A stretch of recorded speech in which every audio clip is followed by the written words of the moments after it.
Hi, hello, and welcome back to my channel. My name is Jenny, and this is definitely not going to be a typical everything I knit in 2025 video, but I thought that I would check in and show you everything I knit last year just as a kind of checkup. It'll be, I guess, kind of halfway between an everything I knit and a regular podcast episode in terms of level of detail, and I just want to walk you through what I've been working on since we last spoke while I was gone. So the first thing to talk about is the sweater I'm wearing, and this is the Pina pullover by Teddy Lutzak, which I knit in Briggs & Little Sport, which I think is my new favorite yarn ever.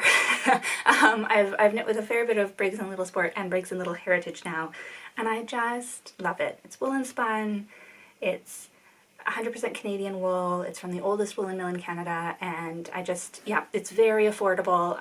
It's definitely my new favorite, and these are the colors fern green and dark green, or was it deep green? Dark green, I think. Fern green and dark green, and I'm really happy with this. This is the item that I'm going to talk about the least today, I think, because I have made videos about this, quite a few videos about this, in fact, early in the year last year. And so I don't have a lot more to say, except maybe I knitted off gauge and all sorts of stuff and did some sweater math and shared some of that. So I don't have a lot new to say, except maybe that when I initially finished this and blocked it, I was really not happy with it. I had talked about, inflammation in my hands, making my gauge a bit wonky, and when I started, I was having swelling issues and it was a bit looser, and then I tightened up and had kind of more my usual gauge. And so in the color work especially, I think it's one of those things I don't think anyone else can see it, but I can definitely tell that like my gauge is looser on these petals than on the petals lower down, and like on the leaves, like my gauge is just a bit inconsistent. And when I first finished it, I was it was kind of, I'd pushed past the point of where I should have probably stopped knitting. Sorry if you're new, if this is the first video of mine that you're watching. This is a bit of a strange one, probably. Really, they're all going to be strange for a while. I have a number of chronic health issues and had quite a rough year last year and became mainly bedbound and had to stop knitting. I am still mainly bedbound, but as you can see, I am able to sit up. I'm in a different room. I'm not in my bedroom, which is I'm always in a really good mood when I'm not in my bedroom these days. It's like, ooh, other spaces. So I'm doing a little bit better, but this was, I finished knitting this, and I probably shouldn't have. I probably should have stopped earlier. And so my mood is very tied to whether my health is dipping or climbing, and my health was on a pretty steep dip. So I wasn't feeling very good about anything, and I wasn't feeling great about the sweater, and I tried it on, and I just all I could see was the uneven tension, and I was pretty disappointed, and I put it away. And then I didn't really wear any knitting for months and months because I was literally bedbound, literally lying down in bed all the time, and I don't typically wear any of my sweaters in bed. I just feel like that's a lot of friction on all sides, and yeah. So I was just wearing, most of my pajamas are just, cotton t-shirts and things that are out of circulation because they've got holes or something like that, and then they become t-shirts until they completely fall apart. So that's what I was wearing. And I went a long time without wearing this, and the whole time I just kind of felt like the last project I'd worked on had been a bit of a failure, which objectively it was not. Objectively, some tension issues does not equal failure. That is emotional thinking. I am aware.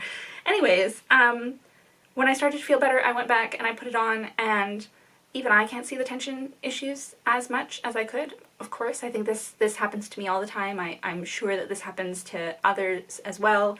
When you're finishing something and looking at it really closely, all you can see are the errors, and then you get a bit of distance and just have a healthier perspective on things. And now so I can't see the tension issues quite as much, but even when I notice them, I'm just so proud of this sweater now. I think now that I'm in a different emotional headspace, I love the colors, I love the pattern. I would love to knit another one. I just think Teddy Lit Sex pattern is so beautiful. This sweater makes me feel cheerful in these happy kind of springtime in my mind greens. I just love it. And I don't know, I think I'm just really proud that I knit it now, despite the health issues and, you know, being hard on myself and stuff like that. Like, I think I just, now when I wear this, I feel really proud. Like, prouder than with other sweaters, and I'm not even sure why that is. But anyways, I just love it, and it puts me in a really good mood, and it's great, and it's so warm because it's woolen spun yarn, even though it's quite thin, it's a sport weight. So yeah, just really pleased with it. And now I was like, I'm barely gonna say anything about the sweater, and I've rambled on. I've been talking for 5 minutes about the sweater. But yeah, I love it. I'm really pleased. And I'm really glad that I did put it on again, because I had been feeling pretty low about it, and that's so silly because it's gorgeous. It's gorgeous. So that's my Pina pullover. So the next bit of knitting that I did, I don't have, and I started it's 3 things actually, and I started a project page on Ravelry for the first one, and then I never added any more details, and I didn't take any photos, and I didn't, like, there are no traces that I completed these projects at all. I really just did them very slowly in bed, and I think that's part of why I thought I did quite a bit less knitting this year than I actually did, and they were very slow, and anyways, I'm getting ahead of myself. But I knit 3 Vibes scarves, 3 of the Vibes scarf by Guri Pedersen, and it was just like such a lovely pattern. It's a free pattern, and I had bought a skein of John Arbin Textiles Harvest Hues, which is a 4-ply in their Harvest Hues range, and I bought the color Burdock, and it, like, just I bought it on impulse a year or 2 ago because the color was just so gorgeous, and I was so I was just so convinced by the color, and then I really didn't know what to do with it. Like, I'd kind of, it was very unlike me to buy something without a plan. Though, you know, a ball of 4-ply, a ball of fingering weight yarn is one thing that I will occasionally let myself buy without a plan, just because I feel like there are so many things you can do with it. You can always make a shawl, you can always, you know, like, I wasn't worried about it, but it was a bit uncharacteristic. And then I was realizing that much as I loved the color, it isn't really one of my colors, and it doesn't really go with lots of things that I own, and I think that's part of why I was having trouble, and I was having trouble picking up a pattern to use, and it just wasn't really working. And then, even though I was quite excited about it, and then my parents came to visit. They came to visit quite a few times last year, you know, for all the health reasons, but I was, you know, I felt really spoiled by that. I'm really fortunate that I have parents who are able to travel and willing to travel and all of those things. And they came, and I really, like, I just felt really grateful. They booked a trip pretty last minute. I think they probably spent a lot more on plane tickets than they should have, because they booked fairly last minute. And I was just feeling really grateful, and I wanted to do something for them, especially because they, you know, it was not a holiday visit, it was a come and take some pressure off of my partner visit and take care of me visit. You know, like, they came and they did a lot of cooking and cleaning, just to help out, which was really lovely.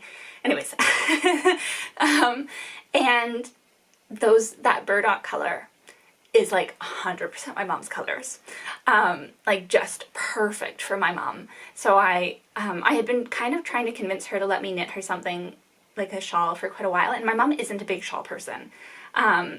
And she'd kind of been like, no, I don't need one, I don't need one, I don't need one. And then I showed her that skein, and she was like, oh, okay. Yes, I want that, that's beautiful. And I had kind of had fun pulling up a selection of patterns for her, and the vibe scarf was one, and she really liked it. So I wanted to knit that for her while she was here, and she was here for quite a while. She was here for like, they came for 2 weeks, 2.5 weeks, and that wasn't enough time.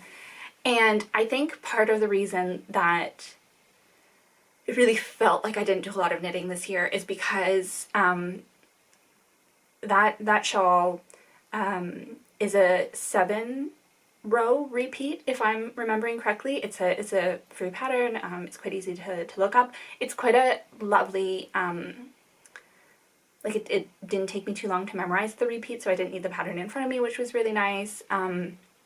But even when the shawl was very, very little, like at the beginning of the shawl, I'd often only be able to do half a repeat or maybe a full repeat in a day, and then when it got longer I was sometimes only able to do kind of 1 row a day, and then that was too much and I had to put it away. So it was really unsatisfying knitting, right? Because like, I think for me at least, I guess I should only speak for myself, but for me, part of what's really satisfying about knitting is like really settling into it and getting into the rhythm. And so doing like 1 row and then putting it away is like, that's still fun knitting. Sorry, this Wolfie's coming to join. It's still knitting. It's still, you know, I'll take it. But it wasn't scratching the itch I wanted to scratch with the knitting. So it felt really slow. It felt very disjointed. I didn't finish it while she was here, which, you know, in healthier days, that would have been no big deal. Bearing in mind that I wasn't doing anything else. You know, like when I was working full time and busy and doing all sorts of other things, doing a 7-row repeat in the evening might have been totally normal, but this is like, you know, in a day where I'm not working, I'm not, you know, going on any walks, I'm not, like I was visiting with my parents, but I was really breathless, so I wasn't able to talk very much. Like we were, you know, mainly just, they were coming into the bedroom and watching TV with me a bit, and then I was resting, like doing nothing. So it really felt like not very much knitting, and I was lying there being like, I have hours and hours and hours where I would really like to be knitting, and I wasn't. So that's why it felt really like not very much knitting. But I did finish it and blocked it and managed to give it to Mom on her next visit, a handful of months later, and she just loved it, and it was such a... Anyways. And then she basically asked me to knit another one for a friend of hers who was getting married. Or no, maybe she didn't ask, maybe I suggested. She was attending a wedding of a friend of hers, and the invitation specified no gifts. And she wanted to do something, but not too big, because it asked for no gifts. So I suggested, why don't we buy a nice ball of yarn? You buy a nice ball of yarn, and I'll knit up a shawl again.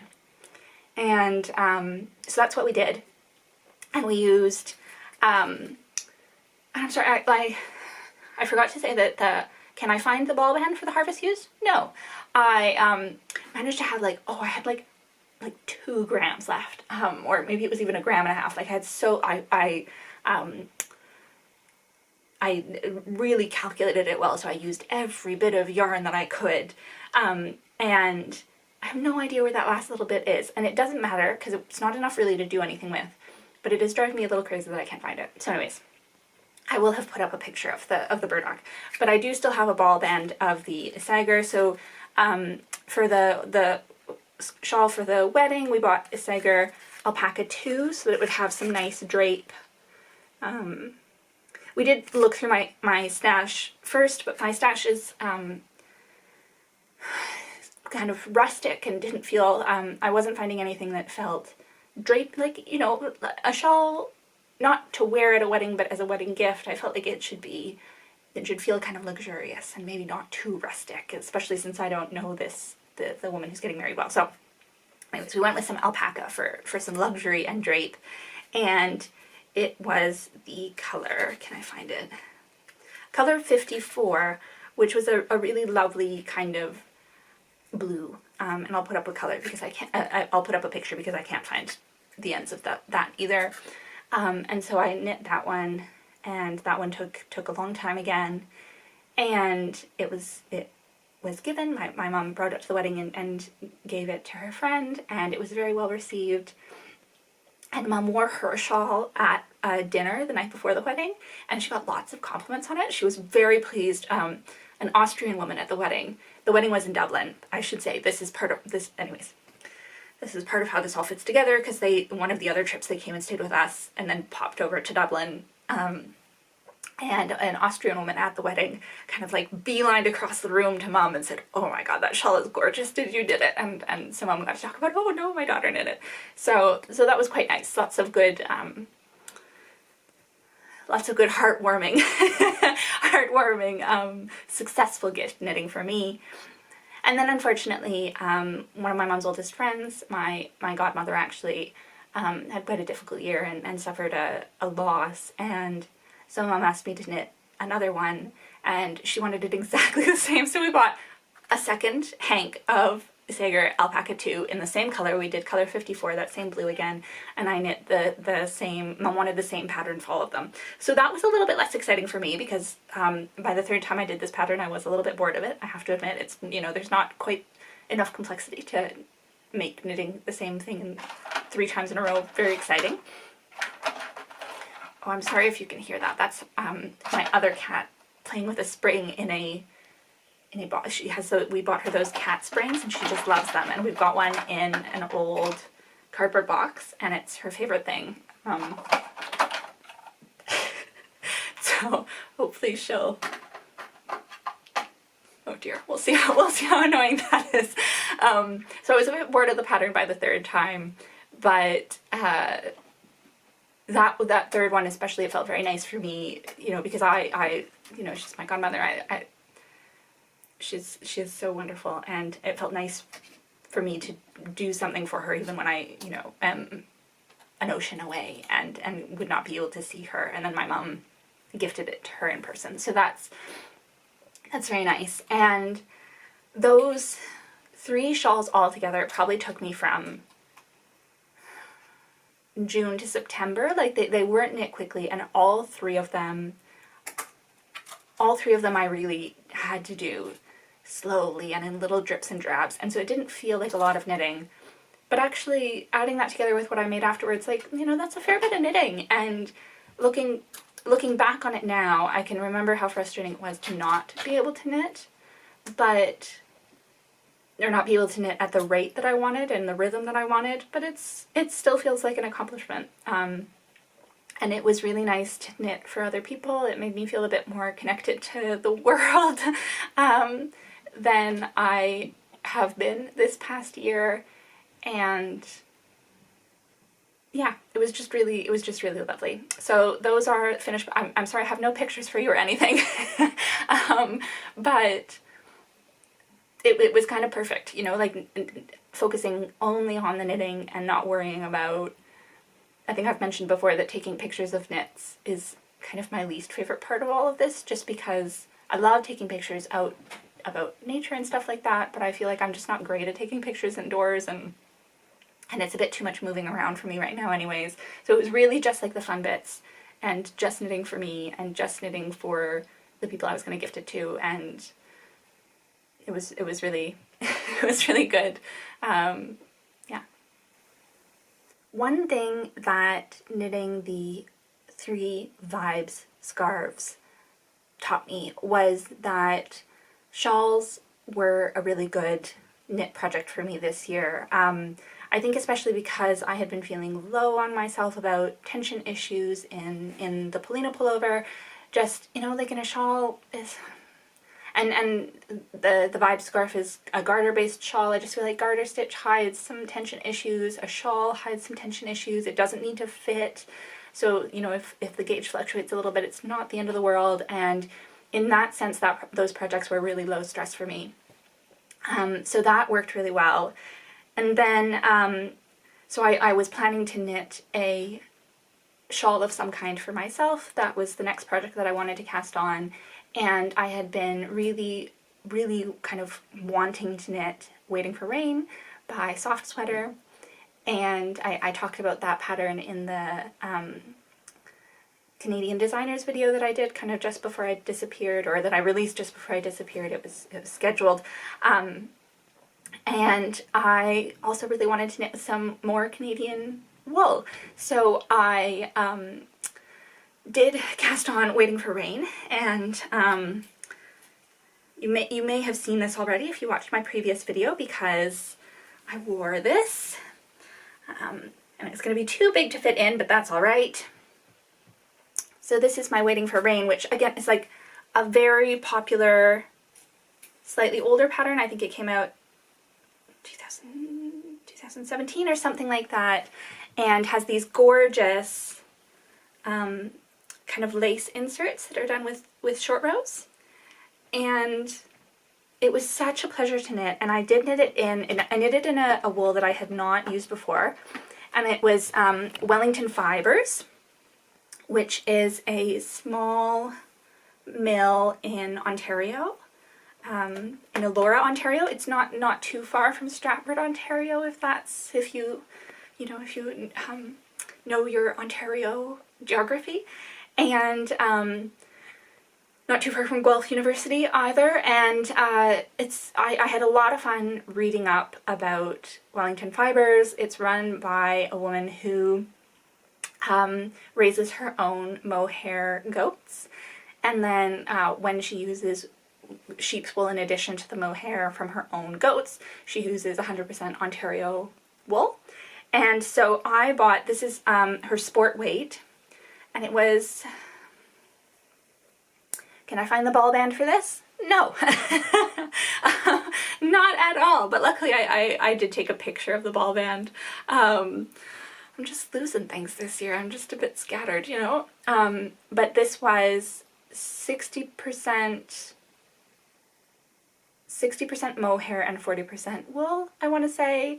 So it's 60% her own mohair, goat's mohair, and it's just beautiful. This was the color lavender, and I've never worn lavender before, and I've never been interested in lavender before, but I think one thing that I did this year in place of lots of knitting, or as much knitting as I would normally have done, is I spent a lot of time thinking about knitting. And I did buy, I think I replaced knitting with buying yarn for a little while, until I realized that that's what I was doing. Not that that's the worst thing, you know, like it's been a year for everybody. I've seen lots of people commenting on, lots of people in other videos commenting on buying a bit more yarn than they maybe should have because of anxiety, and it's just been a year. I think, you know, I'm being kind to myself about buying a bit more yarn than I don't normally like to have very much stash. But anyways, buying this Canadian yarn, I mean, this barely counts because I bought it and then, you know, my parents, I sent it to their house just for more reasonable shipping costs, and they brought it out, and so that barely counts as stash because, it, you know, I started knitting basically as soon as they brought it out.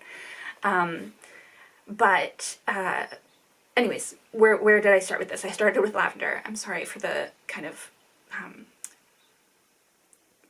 bit of not super relevant, but I spent a lot of time planning knits, and I spent a lot of time shopping for yarn, and I spent a lot of time thinking about color and thinking about projects, and I think I came out of it wanting to knit some colors that I don't normally use, and that was really fun. So I was just I was looking for lavender. I wanted to knit something in a kind of lavender color, and this is kind of lavender bordering on periwinkle. It's a little bit more bluey, and I just love it. It's so beautiful. And it has kind of, I don't know if it's gonna show, but it has kind of like, because of the mohair, it has quite an iridescent sheen to it and a bit of a halo. It feels a bit fancier than what I normally knit with for myself. And in some ways that's so wonderful. In some ways that makes it like not an everyday thing for me necessarily, but I think the mohair will also make it a bit stronger and mean that it holds up really well. So yeah, I'm really, really pleased with this. I knit it exactly to pattern, other than the fact that, excuse me, other than the fact that the pattern calls for fingering weight yarn and I knit it in sport weight. But one of Soft Sweater's, there's kind of a main sample that's gray, and then there's a sample that's kind of like a pink color and a cream color, I want to say, and that one is actually knit out of Briggs & Little Sport. So knit in sport instead of 4-ply, but even that is not going off pattern too far because the other sample sample the sport. Yeah, so I was really, really pleased with it. It's gorgeous. It's very warm because of the mohair. I would love, it was really fun to knit. I'm a big fan of garter stitch, just like the look of garter stitch. I really like it. I know that it's not for everybody, but it is definitely for me, and I would definitely knit another one of these. So yeah, I don't think I really have much more to say about that at all, but yeah, very pleased, love it. The next knitting project that I worked on this year was another bundle of 3, though this time instead of 1 after the other I planned from the beginning to knit 3, and I am making a separate video about these hats, so I won't say too much about them. They weren't the most exciting knit in the world. I knit 3 1x1 ribbed hats, and I knit them out of some stash Jacob DK from West Yorkshire Spinners that I had in the color brown black. Another hat was knit out of Briggs & Little Heritage in the color sheep's grey, and the third hat was knit out of Yarbo Swedish wool in the color pine tree, I want to say, and I knit them all. I cast on a slightly different number of stitches for each one based on just the thickness of the yarn, and did 1x1 ribbed hats, just, you know, I made them all quite long so that the brims would fold over and be quite long brims, and then just, you know, did regular, not too fancy decreases, and those are hats that have now, they've been delivered. I sent them to Vancouver to a friend of mine and their partner and a young adult who came to live with them last year, and it was just kind of like, congratulations for this change in your lives to all 3 of you. I have not met this young adult, but, you know, I wanted to send them some love across the ocean, across the continent. So those hats went to Vancouver, and they're already getting lots of wear, and I got a photo right away of like, oh, we love the hats, we're wearing them, and I gave them a little write-up of the different yarns and where the yarns come from, and those kinds of things, and they were really pleased with that. So that was just really positive. By the 3rd hat, was I ready to be done with 1x1 ribbing? Yes, I was very, very done.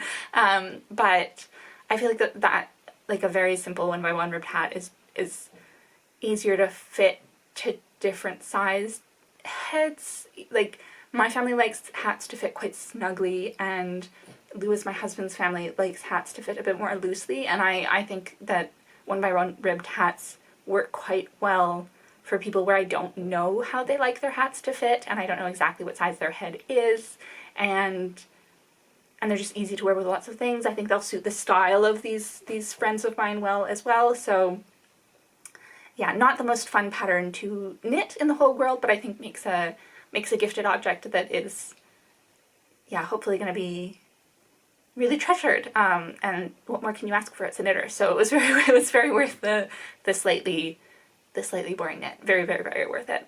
Yeah.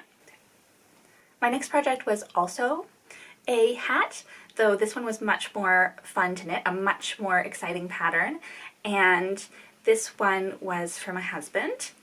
So here it is. This is the Hat for Joy by Jacelyn, and this is another Canadian designer, so another Canadian design that I worked on this year, and this pattern I believe used to be free, and their instructions, I think you can go to their blog or something like that. There's still a way to get it free, but I think the pattern is so beautiful and intricate, and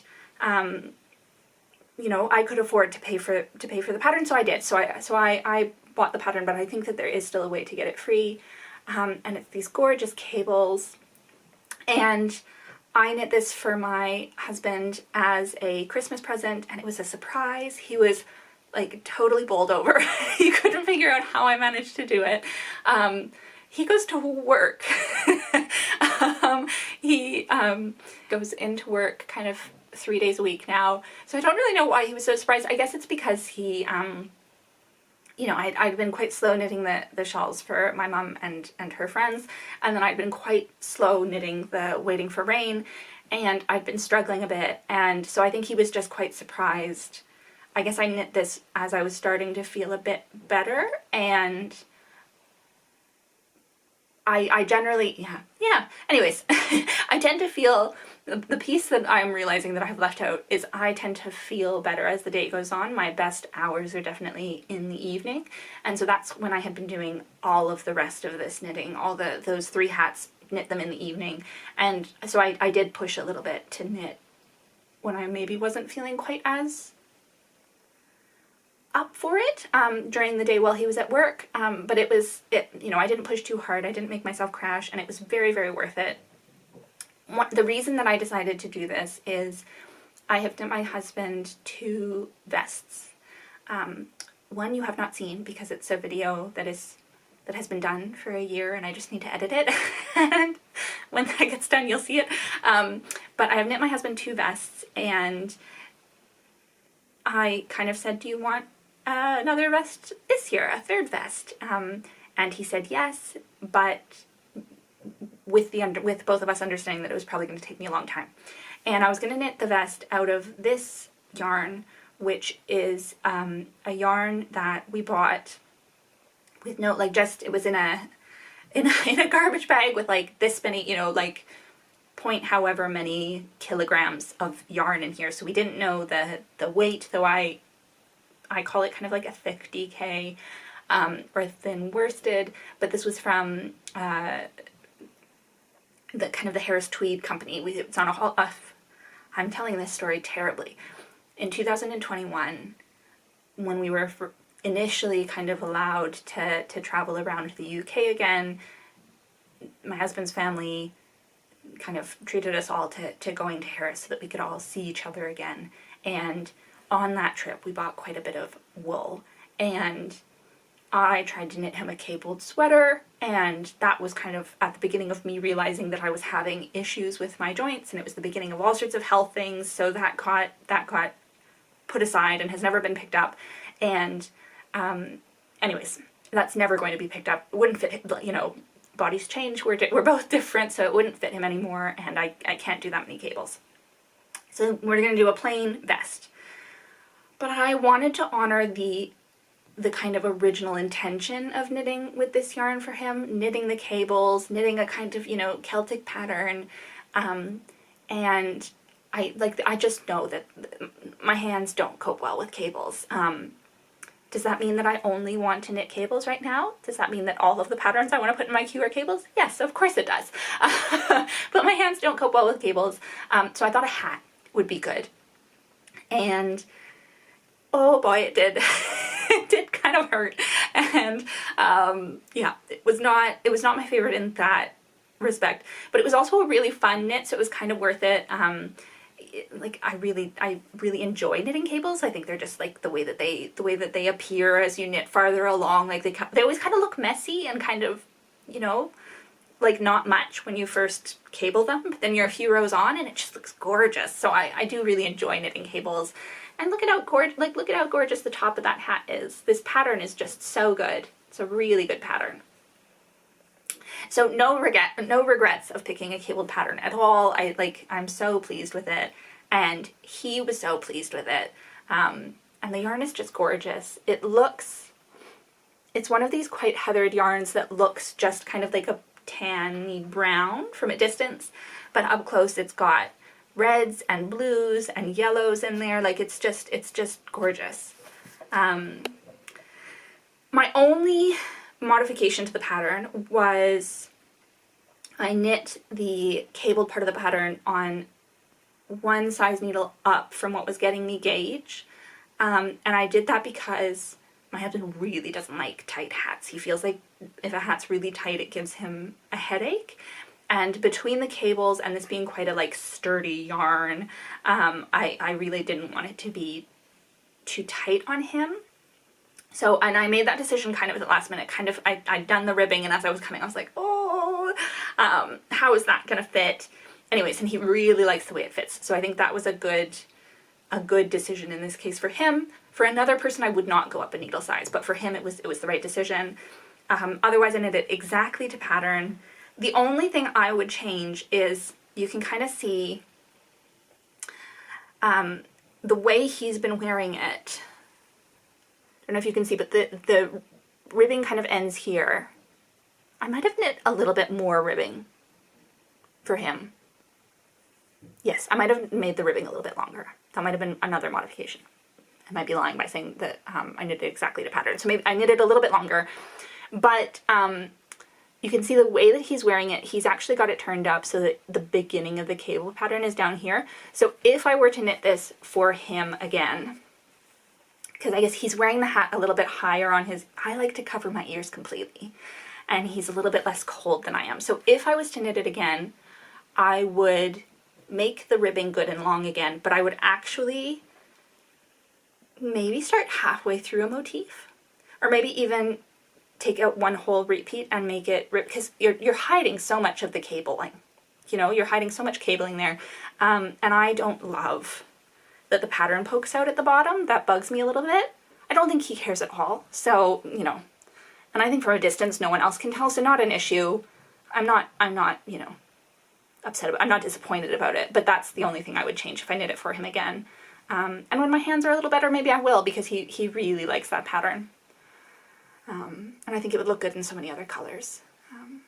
So yeah, Hat for Joy, highly recommend the pattern. It was a really fun knit. If your hands do well with cables, I think, like, really fun knit. A good one. And this was my penultimate knit, so I have one more thing to show you.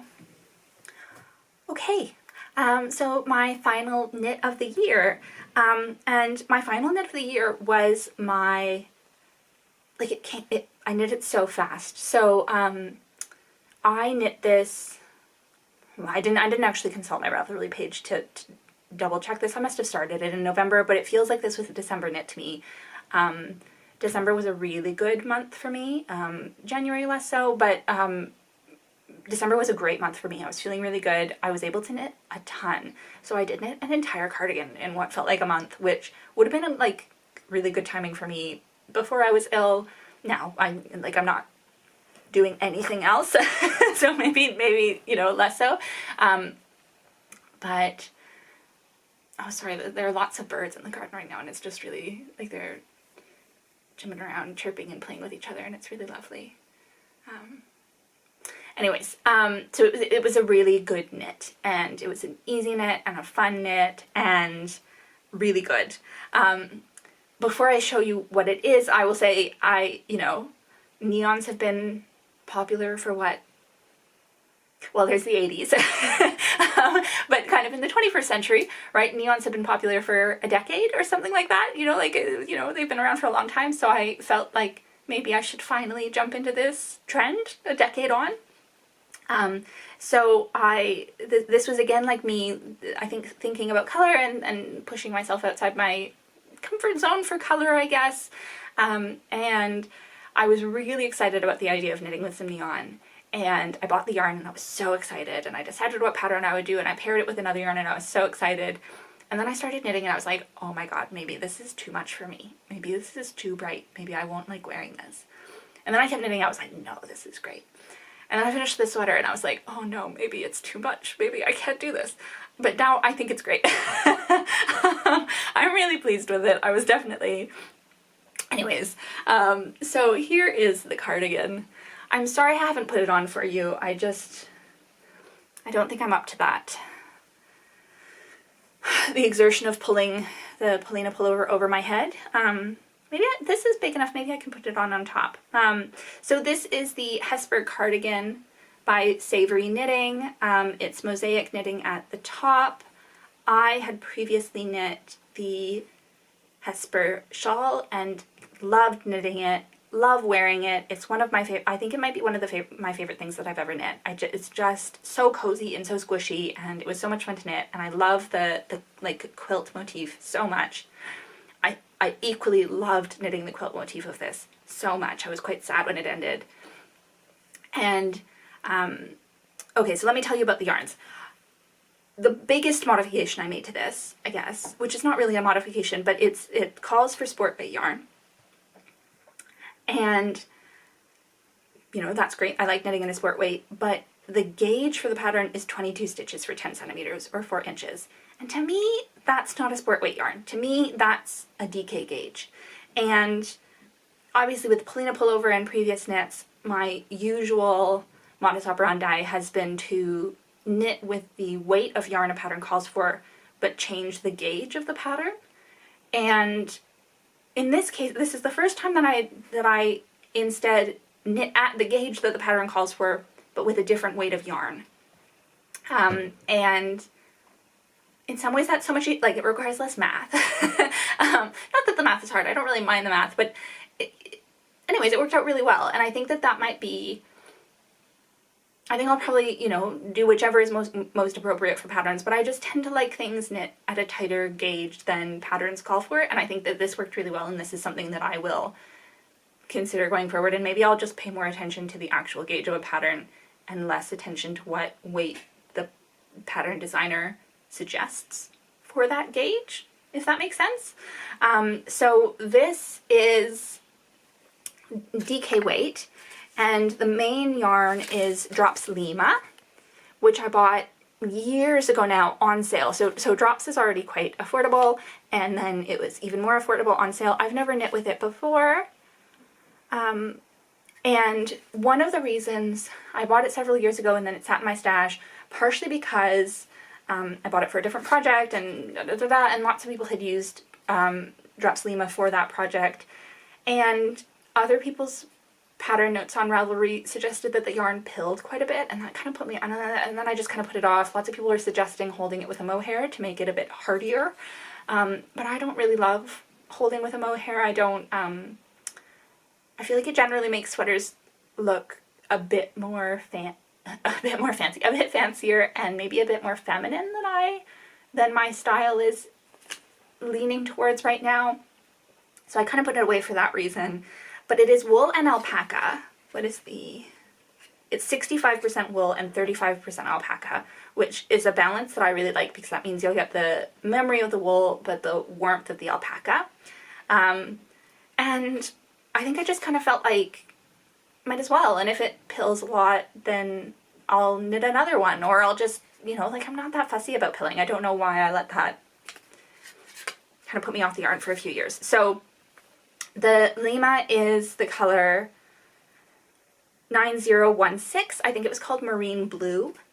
And the other yarn is actually kind of, it's listed as a DK slash worsted, and it is Wool Dreamers Moda, which is a yarn that I've heard such good things about, and I've wanted to use for ages, and this just seemed like a good opportunity. It's a bit of a more expensive yarn, at least for what I feel comfortable spending on my knitting, and since this was just one wall of it, like, it just felt really appropriate. This was the color 7, and it's just their kind of neon green color, and this is woolen spun. The Drops Lima is very worsted spun, and if I have one observation about the Drops Lima, this is a very heavy sweater. Like, I tend to knit with more woolen spun yarns, and this sweater feels very heavy, but that's okay. It is very warm. I have been wearing it a fair bit. I have not noticed any pilling yet, but my life is very sit still when I am wearing my knits these days, so I'm not sure that that's a great representation. But anyways, so I knit this at 22 stitches, the way that the pattern calls for. Maybe I will try to put it on for you. I just love this. I love it so much. It came together so quickly. It's very warm. I wore it in a video call with my mom the other day, and when I try to knit things for my mom, she usually kind of says she has enough clothes and she doesn't want me to knit her anything. And we were talking for a few minutes. She's like, "Oh, that's your new sweater, right?" Because I talked to her about this fits beautifully over top of the other one. I had been talking to her about the color choices when I made them. I was like, "Oh my god, is the neon too much?" She was like, "No, the neon's not too much." So she knew that this was on my needles. And then we were talking and she was like, oh, that's your new sweater, eh? I would, if you wanted to knit me something, I would take one of those. So she and I are talking colors, and I will make her one of those. And I got these wooden buttons, which I really like, and I feel like tie the sweater together in such a nice way. And yeah, I'm really, really pleased with that. I knit this to pattern, exactly. I have a few things that I would change, like one, you know, it actually works really well being over top of this other sweater, but one thing that I could talk about, I guess, with this sweater is that I didn't try it on as I was knitting. And that's very unlike me. I usually like to try things on quite often just to make sure that they're fitting the way that I want and decide lengths and stuff like that. And I did try it on to decide the length of the body, and I did try it on to decide the length of the sleeves, but I did the body first. Yes, I knit the body first and left the sleeves, and I did all of the picking up stitches and knitting the button band and stuff like that, just because that's not my favorite, and I don't mind sleeves. I don't really, Sleeve Island does not, I am not a visitor of Sleeve Island very often. I don't get stuck on sleeves very often, so I did the button band first. And it wasn't until I was really trying on the sleeves to decide what length I wanted them to be that I noticed that actually, because my stitch gauge was spot on, but my row gauge was bigger than the pattern row gauge, my underarm is like really far away, like my actual underarm is here. And the sweater ends here. It's got a really deep underarm, and that's completely on me. That's because I didn't try it on. That's because I you know, knit with a DK weight yarn rather than a sport weight yarn, and it just doesn't matter. I'm not going out all the time. I'm not putting undercoats. I think it would fit fine undercoats, and actually, like, it fits so well over it fits so well over the Pina with having the, I think if the underarm was tighter that would be bunching up, and it's not bunching up at all. Sorry, I keep touching that there because I'm just like, I think there's like just like a centimeter of extra on top of the underarm of the Pina, so that fits beautifully actually. But yeah, so that would be my one complaint, not about the pattern but about my finished object. But again, like, it just doesn't inconvenience me. I am not lifting my arms above my head, right? Like, I think that's something people complain about with long yoked sweaters, is if you lift your arms up above your head, then it shows your tummy and things like that. I have issues with blood pressure, and one of my conditions gives me issue with blood pressure and stuff like that, so like me lifting my arms above my head is actually really inadvisable. Like, I shouldn't be doing that right now, not until I'm a bit healthier. So that's like a non-issue in so many ways. And yeah, I actually don't have very much to say with this because I just mostly knit it to pattern, and I love it. And I love the neon. Oh my god, I'm so warm. This is really nice. So that's all the knitting that I did. It really does feel, this is all the knitting that I did in 2025. It really does feel like a lot more knitting than I was giving myself credit for. Maybe that's a strange way to put it. It just feels like actually I got a fair bit of knitting done last year, and the bits of knitting that I did I feel really good about, and they really played a good role in kind of bolstering my mental health and keeping me cheerful. I did want to make a quick note about blocking, because I had some fun blocking adventures last year. Blocking is really hard on my body. It's, you know, it's just a lot of moving around. I mean, blocking is really hard on all of our bodies, I think, but blocking is hard on my body in a way that has made me much more aware of it this year. And anyway, so my husband has been helping me block, and that has been quite interesting. Just like explaining blocking to someone who has no interest. But he's a very good sport. He's been very, very helpful. And we had to block this twice. And part of the reason we had to block this twice, Petey, don't make too much noise, okay? part of the reason that we had to block this twice is I hadn't really considered it.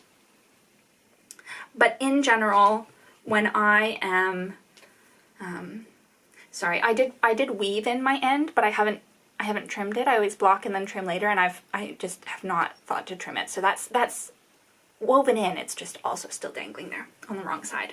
I generally don't like to manipulate my sweaters too much. I like to knit the sweater at a gauge and in a way that then I can just kind of lay it out to dry in its kind of natural shape, or doing what the yarn wants to do, and leave it to dry like that. I don't like to pin my sweaters if I don't have to. And obviously that's not going to be the case for a shawl, especially with lace. You want to pin that. But I still, the first time I knit it, I still let the yarn kind of tell me what shape to pin it out in. And because of the way that you start this, there is kind of like a bit of a peak, I guess, at where you cast on. And so I let the yarn dictate that peak instead of pulling it straight. And I actually really didn't like that. And when I was putting it on, I felt like often, I'm sorry, BB's playing with the spring again. Often when I was wearing it then, like this would kind of stick up, and it was really bugging me. So that was just kind of like a very beginner, like obvious lesson, but it was a lesson nonetheless that I learned this year of like, it's okay to put the knitting in the shape that you want. That is in fact the whole point. Which I guess was more of a lesson of just like thinking about that and thinking about what shape I wanted before I actually start blocking it out. Because that did need just a like, you know, half second of thought for me. And anyway, so we reblocked it, and I'm much, much happier with it now. It's, you know, it's perfect now. The other adventure in blocking, and I did not think to bring it with me, which was a bit silly, but I knit the Yarn Inspirations v-neck vest, adult v-neck vest for my husband a couple of Christmases ago now, and you know, I'm so lucky, he loves it, he wears it all the time, it gets a ton of use, but he did mention about a year ago that he wouldn't mind it being a little bit longer. And my plan had been, because you knit it from the bottom up, so it's not easy to just add, you know, like you can't just pull the bottom ribbing off and knit it longer. So my plan had been to kind of cut it and do some sweater surgery, knit some more, and then graft it together. Because I beat. She's having so much fun. I hope you don't mind. I'm not gonna kick her out. And my plan had been to do the grafting. I have not done that before. I'm not overly freaked out about it, but I was aware that it might be a lot of arm movement, and I just didn't feel super up for it. So I decided to block the vest quite aggressively first and just see what that would get me and see if I could get away without doing the sweater surgery. And it worked really well. Because I was going to be doing that, my husband and I were talking about fit a bit more, and he said actually, like, if we could get more width and more length, that would be great. And it worked so well. I ended up getting 6 additional centimeters of width in diameter, so 12 additional centimeters in circumference, and 9 additional centimeters in length. He did want more length than he wanted width. And like it just worked so well. It was so easy. So I'm really glad that alternative fix occurred to me, and that's definitely something I'll pull out again in case, you know, like bodies change, the way we want things to fit changes sometimes, and it worked out so well to just make that vest a bit more usable for him. And ever since I finished that, he's worn it a couple times a week. So it's not like he was reaching for it less because it didn't fit exactly the way that he wanted, but he's reaching for it just as much as he was before. And you know, he's told me that he's really happy with the fit. So that's worked out great, and I'm really pleased. So that was another kind of win for the year. And yeah, and you know, quite a bit of knitting really, and ending on a high note. Ending on the high note in December with you know, some good lessons in blocking. I think we reblocked that vest for him in December, which was great because he wore it a lot over the holidays. Yes, baby. And lots of knitting for me. So ending on a high note, a good amount of knitting, and a year of knitting that I'm looking back on with quite a bit of positivity. Yeah. And we'll hopefully carry on into this year. I am planning maybe to put a video out about what I'm planning to knit in 2026. Slowly. I wanted to do that in January, and January just wasn't a good month, so we'll see. But in general, I just want to be really easy on myself and try to take the kind of spirit of just being pleased with things, as with the Pina, trying to take that spirit and that attitude into 2026. But I feel like I'm in a good place with my knitting. I'm really excited about it. I'm really enjoying it, and I'm really enjoying wearing my knits. I'm layering my knits. This is actually so cozy. I'm gonna leave this on. So yeah, a really good year all around. And I will leave you there and hopefully see you before too long. I hope that you are equally feeling happy about your knits last year, whether you did lots of knitting or slightly less knitting. It all kind of depends on the other contexts in our lives, doesn't it? So thank you so much, as always, for being with me and for bearing with me through the cat chaos. I will hopefully see you before too long, and wish you well.